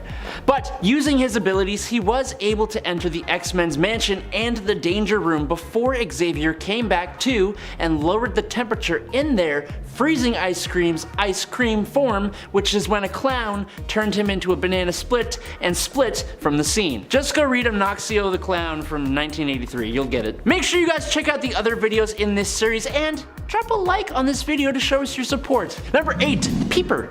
Peeper, or Peter Quinn, first appeared in Captain America Annual number 4 in May 1977 as part of Magneto's new Brotherhood, a brotherhood of verbally based villains: Slither, Shocker, Lifter, Burner, and Peeper. Seems like a bit of lazy writing over at Marvel to me, but this group actually went under a couple different names under a couple different leaders, including Mandrill and the Red Skull. Peeper though is definitely the most interesting of the bunch, and he's also more relevant as he has appeared recently as part of Abigail Brand's sub-team called the Six. On this team, Peeper played the role of the Eye, using his abilities to examine Chiron or Kerbon particles. That's because Peeper has the gift of telescopic, microscopic, and X-ray vision using his enlarged eyes, but he also had an offensive ability in the form of yellow or red concussive optic blasts. He also seems like a decent dude, despite usually being a villain. Number 7. Brew. Saying that a mutant is unique kind of feels redundant, as most mutants have pretty unique abilities from others of their kind, but Brew is even more unique as he is not a mutant of the human race. Instead, Brew is a mutant of the incredibly violent and parasitic insectoid alien race known as the Brood. This essentially means he can actually feel compassion and friendship, and he was born separately from the Brood hive mind, meaning he is not loyal to a Brood queen. He also possesses super genius levels of intelligence, making him one of the smartest students at Jean Grey's School for Higher Learning. So, Brew's X gene mutation is only really mental or psychological in nature, but being a Brood, he brings natural body armor and fanged jaws to a fight, and recently, Brew actually consumed a king egg, making him king of the entire Brood species, including the Brood queens. Number 6. Big Bertha. Bertha Crawford, originally Ashley Crawford until she changed her name, had the mutant ability of total control over her body's physical size and mass. She can add or take away hundreds of pounds to herself at will, controlling her figure. This allowed her to become the highest paid fashion model in America at one point, but also allowed her to don the Big Bertha superhero persona. Using her abilities to add bulk and mass, she actually increases her durability and her strength to a peak of lifting 50 tons, allowing her to jump huge distances like the Hulk. No matter what size Bertha alters herself to though, she has a high level of athleticism. Ashley rebranded herself into a plus size model, which is when she changed her name to Bertha, and you know what? She still kinda killed it. Good job. Number 5, Decimus Furious. Decimus Furious actually began his life all the way back in ancient Rome, where his mother and father took their own lives, leaving Decimus homeless on the streets. In 281 AD, on the cusp of the afterlife due to his hunger, his mutant powers activated. This gave him super strength and durability, alongside an extremely bestial form, similar to like a minotaur, but almost as if it was made of stone. He's really super cool looking, honestly. But his more powerful ability would be empathic war infection. This basically means that Decimus can infect anyone who he strikes with a thirst for war, which will send them into a rage-filled state. It also acts as a defensive tool against telepaths who try to read or control his mind, causing the war infection to overcome the telepath. He has also been shown to be able to piece himself back together after being blown up, which is funny because he blew up when Phantom X made him feel love, which did not compute, and he just went boom. He became Apocalypse's final horseman of war. Number 4, Warpath. James Proudstar is the younger brother of John Proudstar, also known as Thunderbird, and he always idolized his brother, but in that idolization he actually limited his own powers to a degree. Mostly, his mutation boosts up his physical capabilities, granting him super strength that has had various different levels, once having Hulk levels of strength, but another time struggling to fight an alligator. He can run at 100 miles per hour, and his stamina allows him to exert himself for 24 hours without rest. He can withstand a hell of a lot more than a regular human, like falling several stories or being hit with energy blasts. His agility and reflexes are increased to the point of dodging bullets, and his senses allow him to see in the dark and hear sounds other humans can't. After some training with Pete Wisdom, Warpath has shown the ability of self-propelled flight and a regenerative healing factor. What's really interesting is that while working with Ghost Rider, James gained shamanistic abilities like perceiving spirit energy. He's also probably one of the best mutant combatants, whether it's unarmed or armed with his vibranium daggers. Number 3, Gideon. I believe Gideon here is the first external to make this list. The externals include immortal mutants like Selene and Apocalypse, but they all share a psychic link which separates them from other immortal characters. Gideon was born during the 15th century, and aboard Christopher Columbus's first expedition, he actually succumbed to scurvy, and his life was changed forever when he resurrected and gained his mutant abilities. Like all externals, Gideon is immortal and no longer ages. He can also resurrect himself, as confusing as that sounds since he's immortal, but unique to him is the ability of power mimicry, giving himself the powers, advanced skills, and talents of any being, android, or even battlesuit, and he's been able to gain the powers of 3 people at once. But more than that, his powers allow him to fully understand how to use that other person's powers to the point that he can even overcome the original user of said power. Number 2, Cypher. Cypher, or Doug Ramsey, has omnilingual translation abilities, and considering that communication is an essential part of our everyday lives, whether that be with other humans, devices, or even our own selves, I'd say he's pretty powerful. He can translate language of literally any origin, even alien. He can read and decipher codes, including computer code, as well as read body language, subtext, and unspoken intention. More recently, everything he sees is interpreted as information, meaning he basically kind of just reads life. He can read body language to the extent he is able to predict people's moves before they make them. He can learn and perform spells for magic users, and he even created his own overly complex language that makes him immune to psychic mind reading. But Doug actually merged with Warlock, essentially giving Doug techno-organic shapeshifting abilities on top of everything else. And for our number 1 spot, we are going to talk about my number 1 favorite X-Men, Nightcrawler. Kurt Wagner was first introduced in Giant Size X-Men number 1 in April 1975, with the mutant ability to biophysically displace himself into the Brimstone dimension, travel through it with a subconscious sense, and then return back to our dimension in a different location, essentially teleporting. This all happens so fast it's almost instant, and it always is accompanied by the signature BAMF sound. Although he can teleport really far, even across the world more recently, he avoids teleporting to places he hasn't been before, or places he can't see, as he can accidentally end up appearing within solid matter, which could potentially end his life. Although he does have a small amount of spatial awareness that at least keeps his feet from teleporting into the ground, and he can can even use the little demon things known as BAMPs as teleportation beacons that allow for teleportation to places he hasn't been before, even across dimensions. Through his unique physiology, he gains a few extra abilities as well, like a prehensile tail, microsuction hands and feet, and flexible bone structure, but he can also camouflage himself, bending light using the Brimstone dimension. But what a few might not know is that he actually became immortal thanks to the fact that recently he sacrificed his soul in heaven to come back to life, which is good because I never want to lose this legendary blue. Coming in right at number 10 is Richter. Julio Richter has a pretty interesting mutant power. Richter can manipulate various aspects of the planet itself. Originally, his powers manifested in simple seismic energy, allowing him to create earthquakes, shockwaves, and rudimentary transport of Earth matter. However, after Richter's powers evolved, he now has the ability to remotely terraform the ground around him in a much more precise manner. He can toss rocks around with precision or will the ground to open up like a tunnel. But he also has some skill with plants, controlling vines and other plants to ensnare his opponents. Julio also gained magma kinesis after being trapped under an active volcano and just rising out of it, riding on top of the magma like an absolute badass. More impressive than that though is that Richter's powers have created a psychic/empathic bond between himself and the primal life force of Earth's biosphere, allowing him some clairvoyance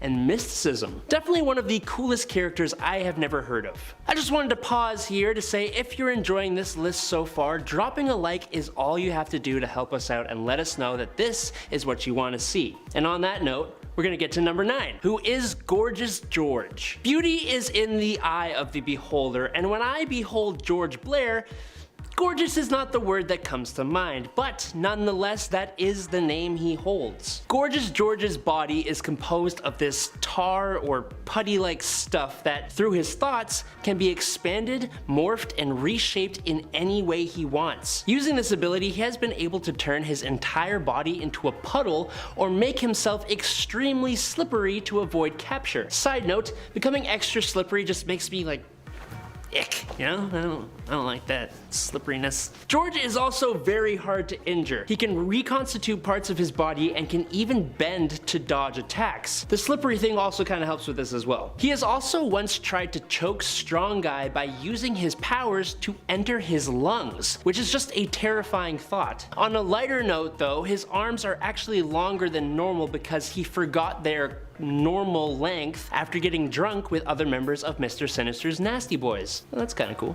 Number 8, Domino. Nina Thurman is a mutant weapons expert and mercenary. Under the name Domino, she was introduced in the early 90s as a member of X-Force. Domino is a survivor of a bunch of unethical scientists who were trying to create the perfect weapon. Tale as old as time, really. But this means Domino has all the talents and skills you would expect of an expert mercenary or secret agent. But we're here to talk about powers, and Domino's are unique to say the least. Domino has probability manipulation powers, meaning she is almost always lucky. She exudes at all times a subconsciously activated field that alters the probability of occurrences in her line of sight in her favor. This means that whenever she is stressed, excited, or focused on something, things will go improbably well for her, and quite poorly for her opponents. Now there is a caveat to this. She needs to actively be trying to help herself for her power to work. So like, if debris is falling from the sky and was about to hit her on the head, she would still be hurt if she just stood still. But if she tried to avoid that debris,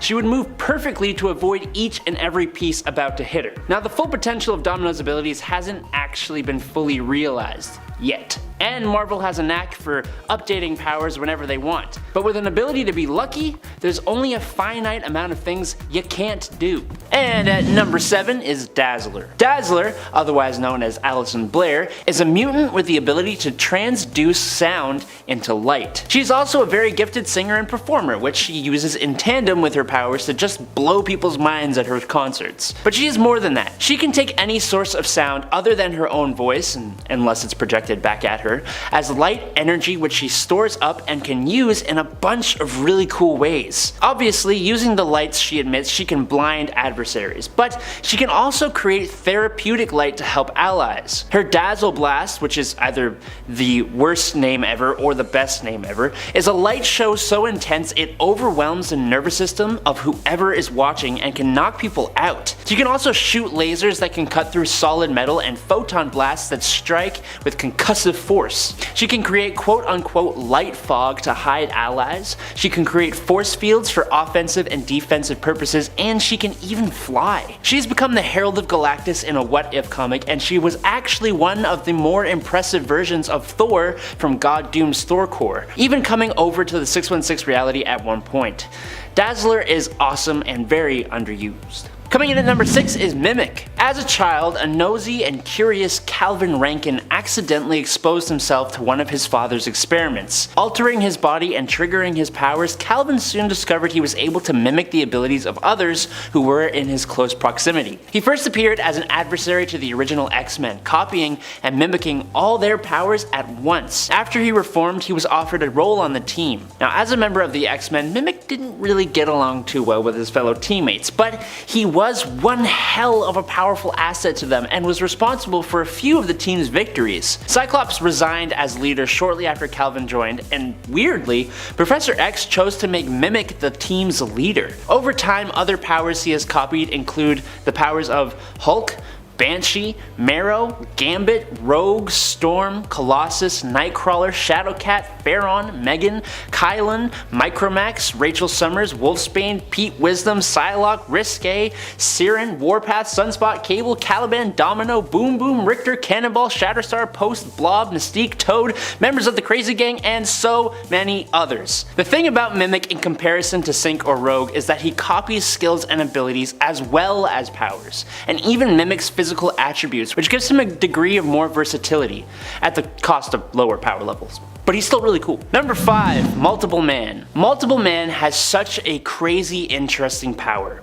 Okay, so I should say for starters that he isn't technically a mutant. Jamie or James Madrox is actually a changeling, which is a sort of genetic precursor for mutants who gain their abilities at birth instead of having their X gene activated later on, like in puberty or whatever. For James, his power is that of duplication. He can duplicate himself multiple times upon impact, and each of his dupes can create one single dupe. One of the real benefits of his power though is that the Prime Madrox will retain any memories of his dupes' experiences. So let's say you had to read like 10 books in a week. Well, you could have like 10 dupes all read one book each, and then when they re-merge with you, you have all of their memories of each book, if that makes sense. Multiple Man is like an information gathering powerhouse. He can also use the ability to learn skills, like one of his dupes trained as a Shaolin monk and trained in meditation. One was a trained EMT, one audited an anatomy class for 6 months, one passed the New York bar exam, one claimed to be the world's greatest detective, and just stuff like that. In his self-title coming from 2018, he even goes into a future world that is completely ruled by Madri, which is the plural for Jamie's dupes. I'd love to see his potential shown in the MCU or something, it would just be so entertaining. And at number 4, Blink. Do you know in the beginning of the X-Men Days of Future Past live action movie when there's that really cool fight scene in the bunker between some mutants and the ultra advanced Sentinels? Now you know that mutant that was firing out portals and stuff and doing all that jazz? That is Blink, and she is so cool. Clarice Ferguson's power has a few different uses. Obviously there are the bright pink portals, but she can also throw that same energy as a sort of missile that will teleport those, or even parts of those, that she hits. The range of her power is actually quite impressive, as it has a potential range of as far as the moon and back, which is pretty freaking far, if you know. With the potential of her abilities and the cool way it is used, and even just how awesome it looks, you'd think she would have done a lot more, but she seems to not really have a whole lot of meaningful appearances. Except, if you want to see her being as amazing of a character as she should be, find her in Age of Apocalypse. So cool. At number 3 is Morph. Morph might sometimes be underestimated because of his funny disposition and his somewhat harmless look. With one of the best personalities out of all the mutants in my opinion, Kevin Sidney uses humor to work through his internal issues after his mother's death.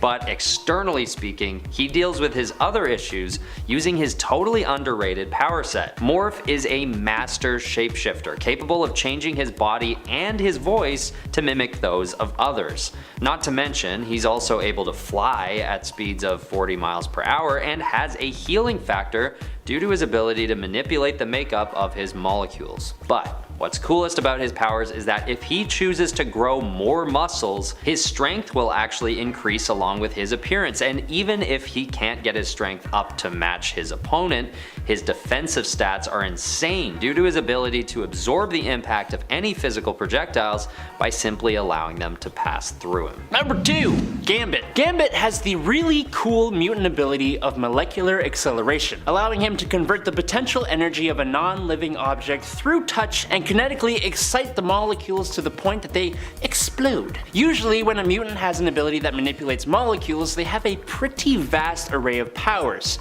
But for Gambit, he mainly uses his abilities as attacks, charging up his signature playing cards and bow staff. But in an alternate universe, there is a future variation of Gambit known as New Sun, who is what Gambit would be if he reached the full potential of his power. He can manipulate kinetic energy down to a molecular level, meaning New Sun can charge objects and living beings without being in contact with them.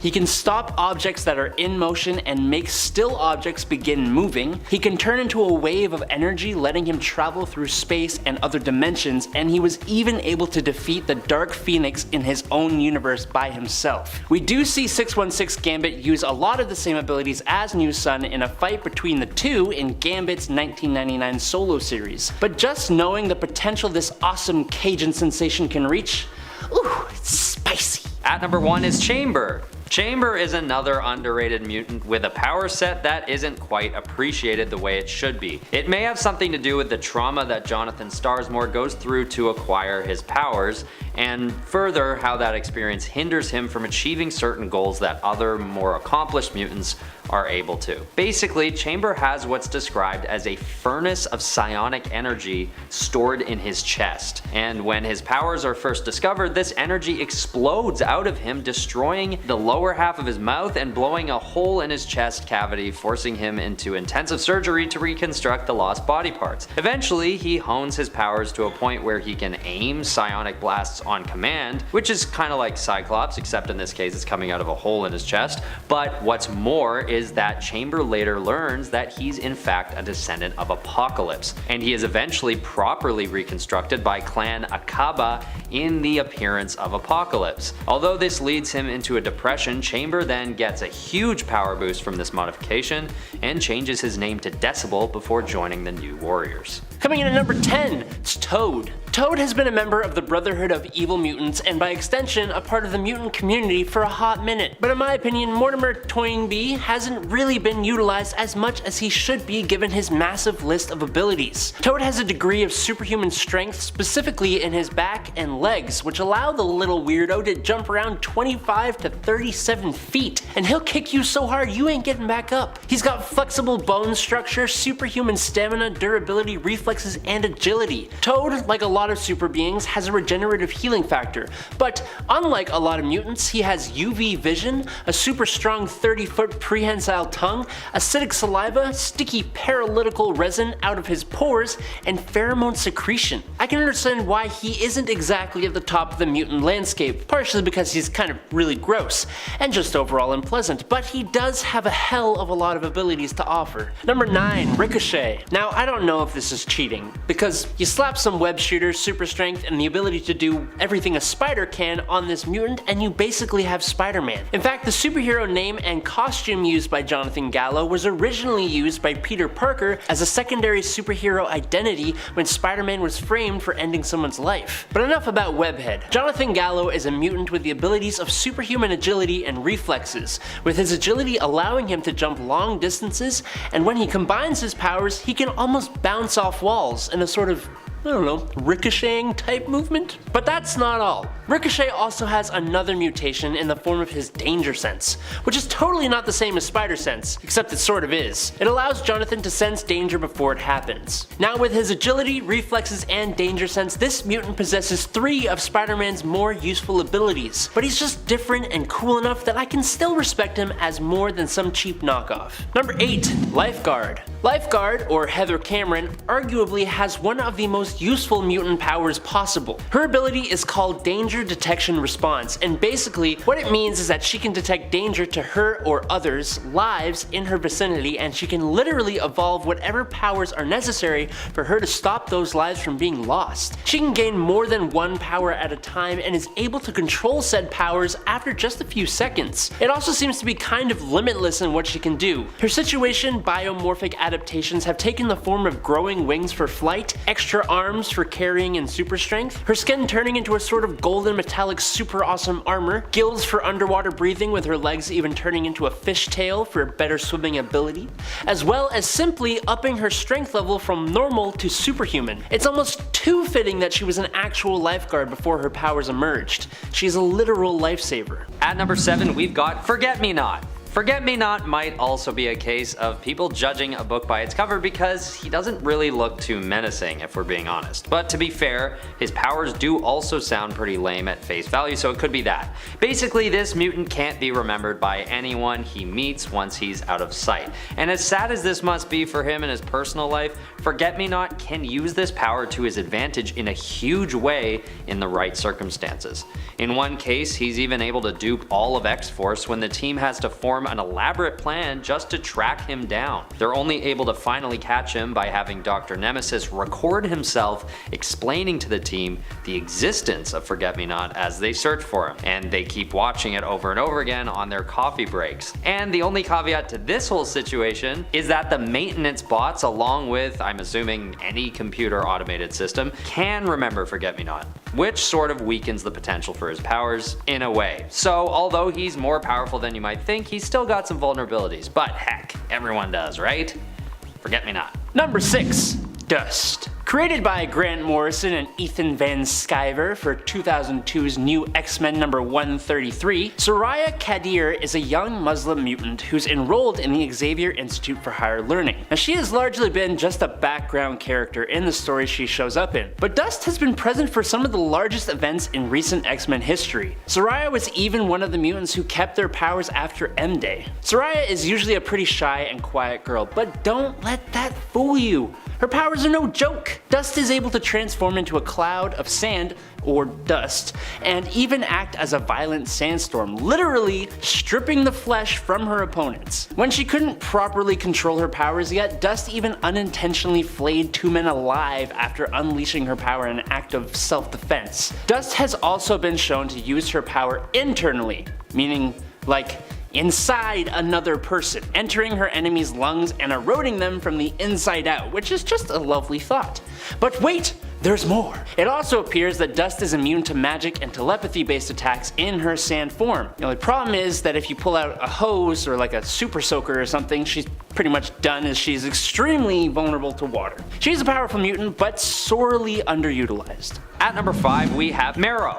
I've covered this mutant in almost every one of my lists for the last few weeks now, and for good reason. She is just such an underappreciated mutant considering how versatile and honestly cool her powers are. And if you are a Marrow diehard fan, you know that she's had some difficulties with her powers, which might explain part of the reason why people tend to write her off. Initially, Marrow is unable to control the growth of her bones, which leaves her with some pretty painful and frankly terrifying looking struggles. But these days, she's honed her powers and has become quite impressive as a result. Her extreme bone growth allows her to eject super durable spikes from her skin, and then she can use them as weapons. She is adept at hand-to-hand combat, so this, paired with her ability to literally grow her own weapons and then heal up without issue, makes her pretty unstoppable. Number 4, Jubilee. Jubilee's energy plasmoids might actually be one of the most potent of the X-Men's arsenal. The plasmoids aren't fireworks, even though they look a hell of a lot like them. They're actually closer to superheated plasma. She can create a bolt of bright light, but she can also push out enough power to bend steel or destroy a tree. And with precision can even detonate microbursts inside someone's brain. So that's the amount of range we're talking about here. But that ain't all. It goes even beyond that. As Jubilee's Generation X instructor, Emma Frost, once speculated, if wielded properly, Jubilee could detonate objects on a subatomic level, meaning this unassuming mall rat can cause explosions of atomic proportions. She's a highly underrated character in the comics and gained a lot of popularity in the 90s thanks to the X-Men TV show. And while she's gone in and out of having powers, she still remains one of the cooler characters in the X-Men's lineup. Number 3, Northstar. Jean-Paul Beaubier is an interesting mutant with a few different abilities. Northstar's main ability is super speed. Not really in the traditional sense of running really fast though. Northstar can propel his body at superhuman speed, becoming a living projectile, channeling a portion of the kinetic energy of his body's molecules in a single direction. It's even possible for him to reach 99% the speed of light in a vacuum. But if he were to do it on Earth or something, he'd not only damage himself, but could quite possibly break the planet. He can also superspeed any part of his body, giving him superhuman reflexes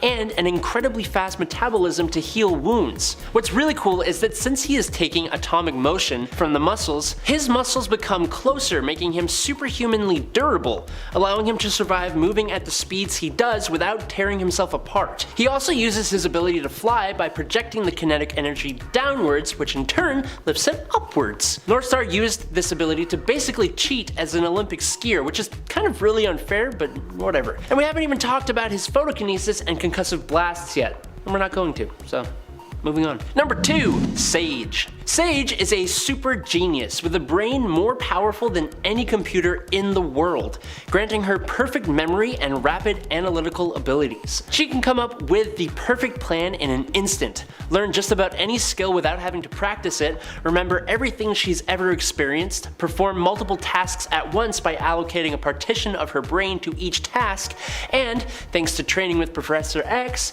she can engage in telepathy. Her telepathic abilities allow her to detect minds and read them, project thoughts, astral projection, cast realistic mental illusions, and she even has a kind of psionic defense unique to her called her firewall. But it doesn't even stop there, as Sage even has some biokinetic abilities as well, including reading another mutant or person's genetic code and DNA, being able to literally see who someone's related to, jump-starting latent or enhancing current mutant abilities, and has complete control over her physical body, being able to expel nanobots from her body by controlling her immune system, almost like highly advanced antivirus. She needs more time in the spotlight, like desperately. And in at number 1 is Negasonic Teenage Warhead. You may remember Ellie Phimister as the super angsty Negasonic Teenage Warhead from the Ryan Reynolds Deadpool movies. And while that character was both hilarious and awesome, she is kind of pretty different in the comics. Obviously, she is still a teenager with that ridiculous yet awesome name, but her powers seem to be vastly different. Ellie's powers are psychically based, and primarily take the form of precognitive nightmares and premonitions, meaning she sees the future. Specifically, she saw disasters before they happened, which kind of explains the heightened teenage angst thing. But she would go on to start having glimpses of danger in the near future, which allows her to plan ahead or avoid attacks. She also possesses other psychic abilities like telepathy, telekinesis, and has been able to levitate. But maybe strongest of all is her abilities of reality warping and particle manipulation and absorption. Plus, some of the superhuman starter pack abilities including strength, speed, durability, and reflexes. As well as just being an awesome character, partially due to her texting movie counterpart.